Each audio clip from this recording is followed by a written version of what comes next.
Olá a todas as pessoas que estiverem assistindo, participando aqui da programação do Sexto Conecibio.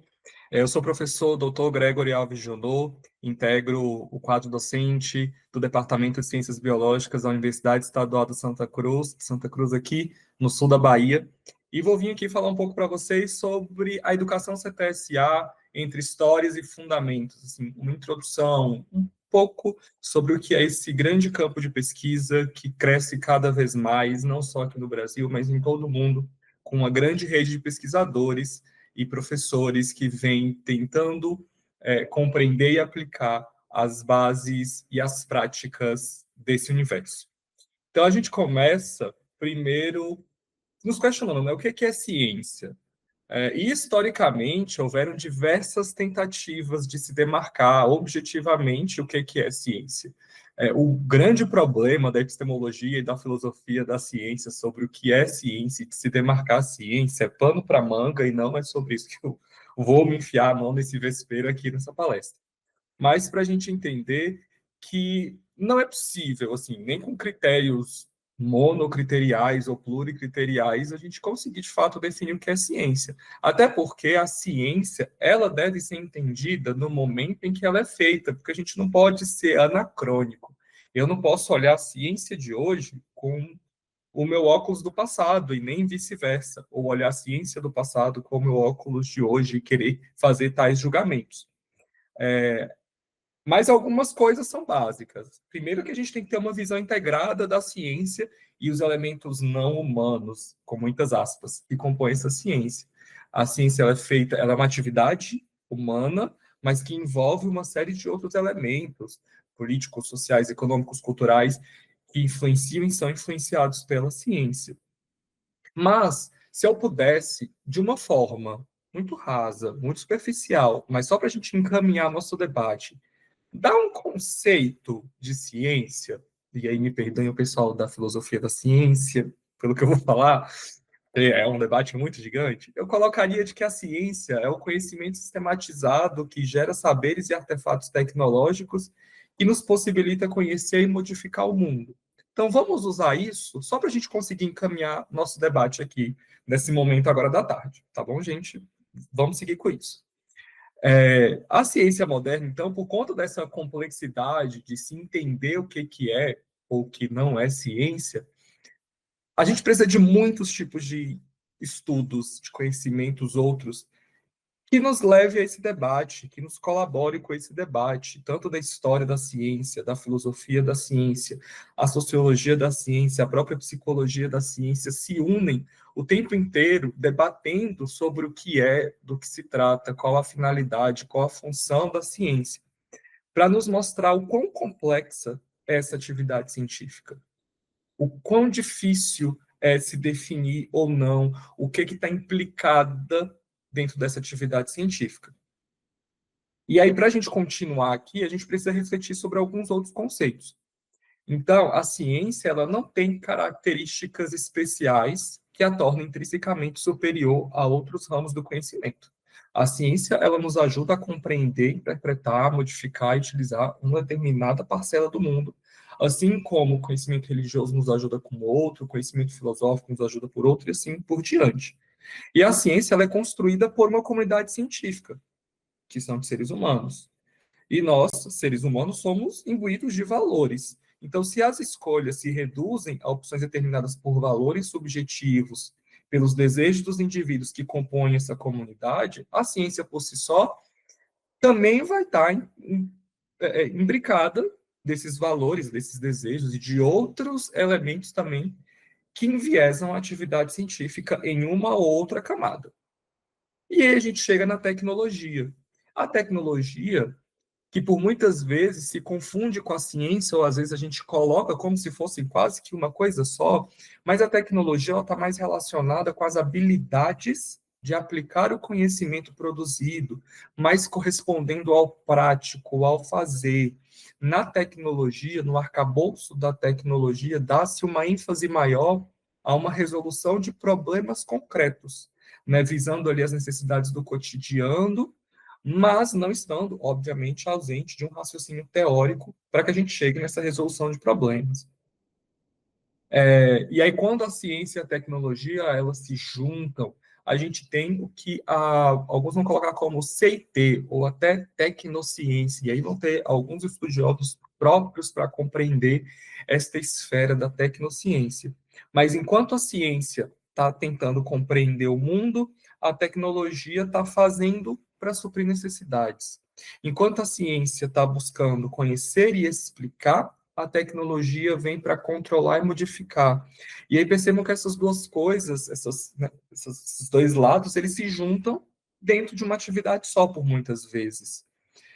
Mas ambas, né, são atividades humanas, a gente não pode deixar disso. O que a ciência e o que a tecnologia produzem e fazem não são feitas no, no multiverso paralelo ao que a gente vive. Não, somos seres humanos, com todas as características que um humano possui, de valores, como eu já disse, de crenças, de,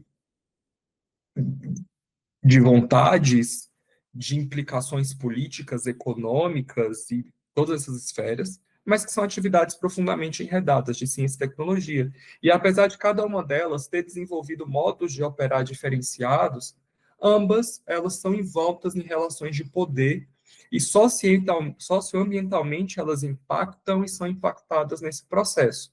E aí, por isso, pode ser perigoso confiar excessivamente nelas. E aí, foco no excessivamente. Porque a ciência e a tecnologia, elas desenvolvem no seu processo de construção sócio-histórica uma forma de ter, sim, uma solidez basilar. Mas de onde vem esse perigo de confiar excessivamente nelas? Desde quando surge a ciência moderna, e aí a gente tem lá Galileu Galilei como o pai da ciência moderna, isso também é controverso na história da ciência, e a gente tem que decolonizar e questionar algumas dessas grandes narrativas, mas não é assunto para a palestra de hoje. Por um bom tempo, a ciência foi vista como uma grande redentora, ciência e tecnologia como uma grande redentora da humanidade, principalmente por conseguir muitos avanços na área da saúde e de aumentar lucros na indústria. E essa euforia foi e seguiu até o século XX, com muitos avanços científicos e tecnológicos, até que entre as décadas de 60 e 70 começou-se a perceber grandes impactos negativos socioambientais da ciência. E aí a gente tem algumas imagens como as terras devastadas durante a Segunda Guerra Mundial, as bombas atômicas de Hiroshima e Nagasaki, os ataques da Guerra do Vietnã, todos artefatos tecnocientíficos. E isso foi um start que levou muitas pessoas, pesquisadores, políticos, pessoas de movimentos políticos, não só políticos que eu digo no sentido de governantes, mas pessoas ligadas a movimentos políticos, professores, a questionar assim, olha, essa ciência, essa tecnologia que a gente tanto admira, que tanto fez bem pela gente, não é só luz. A gente tem, então, algumas publicações de muito impacto que nos faz, na década de 60, questionar, então, como a gente olha para a ciência. Primeiro é a estrutura das revoluções científicas, do Thomas Kuhn, em 1962, que ele coloca não só que nós temos que repensar uma forma de pensar a ciência, mas também falando que a gente tem que considerar elementos históricos e sociais ao pensar a estrutura da ciência, de uma forma muito simplificada sobre o livro. E, no mesmo ano, a bióloga Rachel Carson publica Primavera Silenciosa, que era um livro de denúncia sobre diversos efeitos ambientais que a ciência, os artefatos tecnocientíficos estavam tendo sobre o meio ambiente. E isso impulsiona um furor muito grande, levando, inclusive, 10 anos depois, a Conferência de Estocolmo, uma das, se não a primeira grande conferência das nações mundiais, para questionar e pensar e regulamentar o uso de muitos artefatos tecnocientíficos, inclusive, por exemplo, o armamento nuclear. E com isso se inicia, então, um grande movimento de pessoas pensando na ciência e a tecnologia, que principalmente questionando que a gente não pode pensar a ciência e a tecnologia se a gente não pensar isso imbuído de uma questão social, porque a ciência e a tecnologia ela precisa ser vista como um processo ou produto inerentemente social, onde os elementos não epistêmicos ou técnicos, ou seja, aqueles que não estão ligados propriamente e diretamente à construção do conhecimento científico, como os valores morais, as convicções religiosas, os interesses profissionais, as pressões econômicas, os jogos políticos, entre outros, desempenham um papel decisivo tanto na origem, né, na gênese, como na consolidação das ideias científicas e dos artefatos tecnológicos. Ou seja, a CIT passa a ser CTS. Depois de um tempo, inclusive, alguns países, entre as décadas de 80 e 90, como o Canadá e Israel, mas não só, isso é um movimento que acontece de forma muito difusa e com histórias muito próximas, isso é uma das histórias desse movimento, e é bom ressaltar isso, colocam um A aí nessa sigla para dar uma ênfase e um retorno ao foco ambiental. Dizendo assim, olha, a questão ambiental tem se apagado desse movimento e a gente precisa dar uma ênfase maior novamente, então a gente opta em alguns documentos, em algumas propostas, em algumas publicações, a colocar esse A de ambiente, porque a gente não pode tirar da discussão da ciência e tecnologia que está em volta por essas discussões sociais a esfera ambiental. E aí isso também começou a criar uma rixa do tipo, é CTS ou é CTSA nesse movimento? E até hoje, essa discussão ainda é muito vigorosa. Particularmente, e aí é o professor Gregory falando, eu acho que às vezes é uma discussão até levemente. Alguns estão sendo cancelados aqui agora, talvez na comunidade acadêmica da discussão do campo. Mas eu acho que às vezes é relativamente até meio boba essa discussão. Mas, por quê? Porque quando a gente pensa em CTS, se o trabalho, se a linha de pesquisa, se o grupo que está trabalhando ele tem uma abordagem crítica em que entende essa sociedade de uma perspectiva mais ampla, mais política, ele abarca o ambiente e está tudo bem.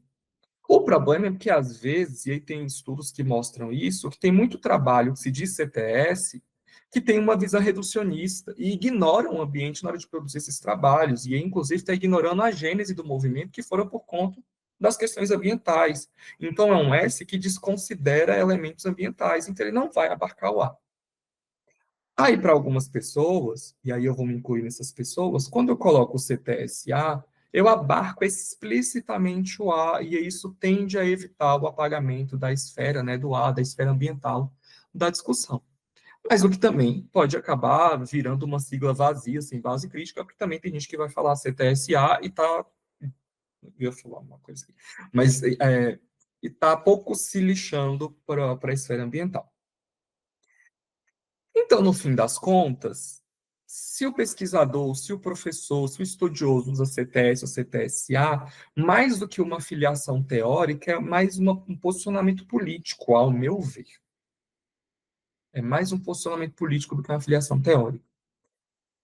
E aí, ao meu ver, CTS e CTSA, eles não são concorrentes, mas eles estão muito mais para complementares, eles partem de um mesmo lugar, desde que a esfera ambiental não seja subjugada. Então, se você tem um CTS crítico que considera a esfera ambiental, está tudo bem. Se você tem um CTSA que não se esvaziou, que bom também.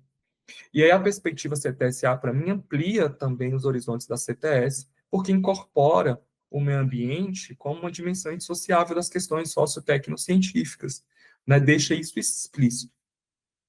E aí alguns referenciais CTSA podem, né, sob a minha perspectiva, ser mais adequados para trabalhos interdisciplinares e projetos com foco socioambiental, e especialmente no Brasil, onde o debate ambiental é fortemente ligado às desigualdades sociais, né, principalmente quando a gente vai discutir racismo ambiental, entre outros debates. Mas que, para alguns pesquisadores de CTS, que trabalham com a denominação CTS, vai ser completamente plausível e viável e possível você continuar mantendo a denominação CTS. E está tudo bem. Mas dentro do movimento CTSA, e aí por afiliar-me com a perspectiva, inclusive, do posicionamento político de CTSA, a partir de agora, na apresentação, eu sempre vou tratar como CTSA. O movimento, então, que surge lá após a publicação dos livros, principalmente com pessoas ligadas aos movimentos de esquerda, isso é importante ressaltar,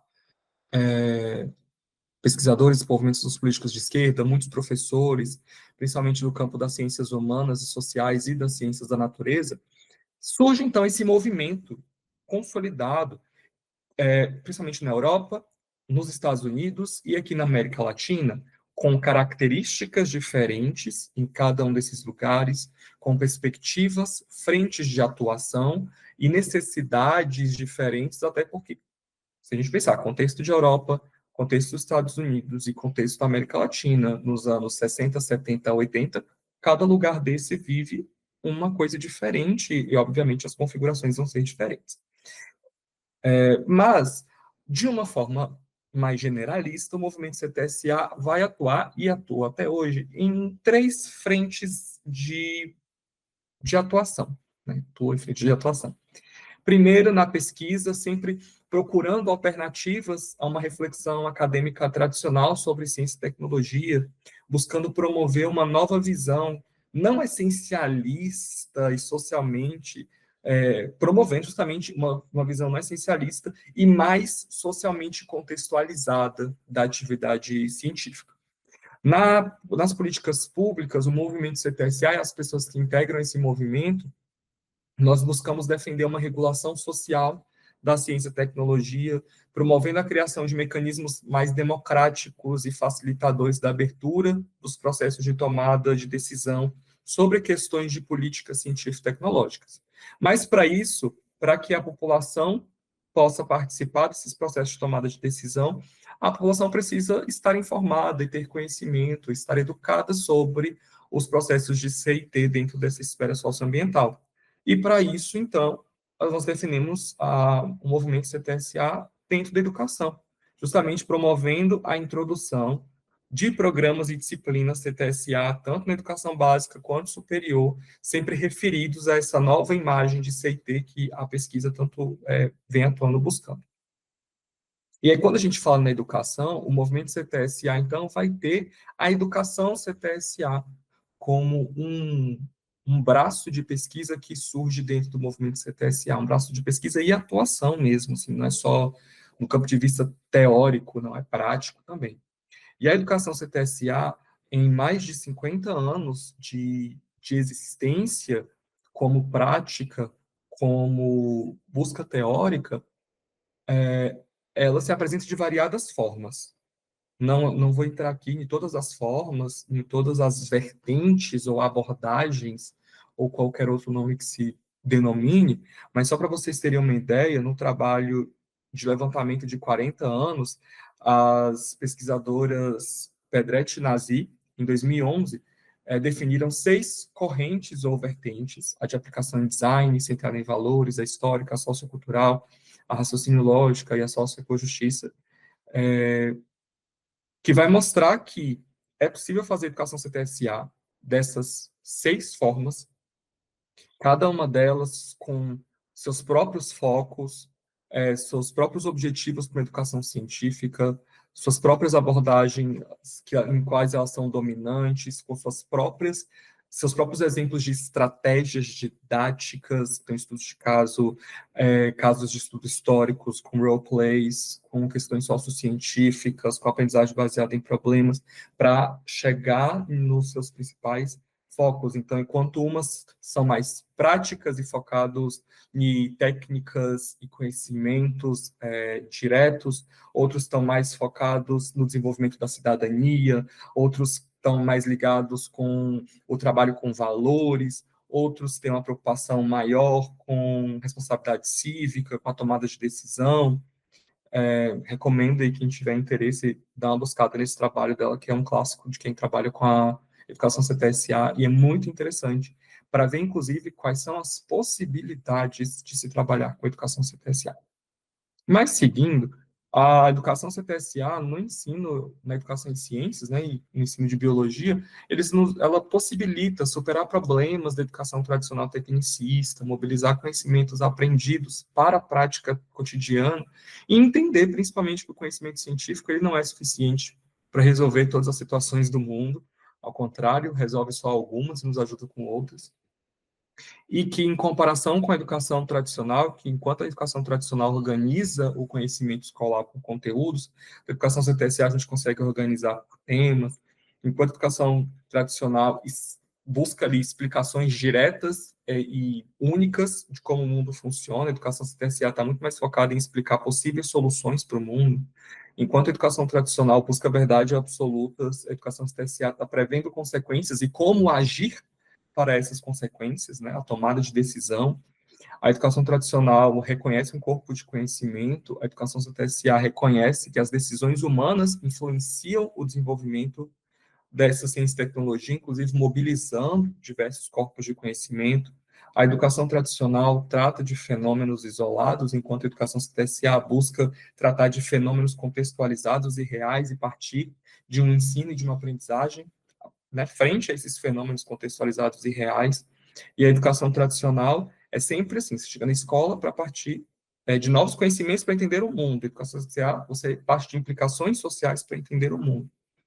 Com isso, na educação CTS, ou CTSA, a gente vem de uma confluência de objetivos e comprometimento com a formação crítica do cidadão sobre essas relações entre essas esferas de ciência, tecnologia e sociedade, também do ambiente. Assim, a gente busca um ensino muito mais humanitário e menos tecnocrático. A gente conflui a esfera do ensino de ciências, da educação para a cidadania e da educação tecnológica, confluindo isso justamente para formar para a cidadania, e não só para uma formação tecnocrática do ponto de vista de formar para puramente conceitos. E tendo impacto em diversas áreas, essas áreas são lá do Hodgson, que quando a gente forma uma educação cidadã, uma formação menos tecnocrática, uma formação mais humanitária, a gente consegue impactos para a compreensão de processos na saúde humana, ligados às questões de terra, água e recursos minerais, dos recursos energéticos, dos níveis de consumo e sustentabilidade. A gente consegue discutir ética, valores e moral, a gente repensa a indústria, sobre a transferência de informação e transporte, sobre alimentação, agricultura. A gente consegue pensar sobre situações concretas que nós vivenciamos, como o caso dos transgênicos, sobre arboviroses, a dengue, sobre mapeamento genético, sobre o problema que a gente teve de lutar contra os antivacinas durante, que a gente luta até hoje, né? Coisas que chegam nas nossas salas de aula, nas aulas de biologia. E aí é principalmente de ressignificar o ensino de ciências, de que as nossas aulas de ciência e de biologia não sejam apenas para os alunos aprenderem um novo idioma de palavras difíceis da área das ciências biológicas, ou que a gente acha que as aulas de biologia sejam para formar jovens cientistas, mas que as aulas de biologia e de ciências contribuam para formar pessoas politizadas, empoderadas, responsáveis e preparadas para a ação sociopolítica rumo à maior justiça socioambiental, né? Pessoas que sejam capazes de usar as ciências biológicas, de usar os conhecimentos e corpos que eles apresentam, que eles aprendem, os corpos de conhecimento que eles aprendem nas aulas de biologia, para entender, analisar e mudarem o mundo. E aí que eu deixo a educação CTSA como uma possibilidade, assim, que tem anos e anos de um campo de pesquisa consolidado que possibilita isso. Obrigado. Aqui tem meus contatos. Para quem tiver interesse em trocar mais alguma ideia, fico à disposição. E é isso, gente. Muito obrigado.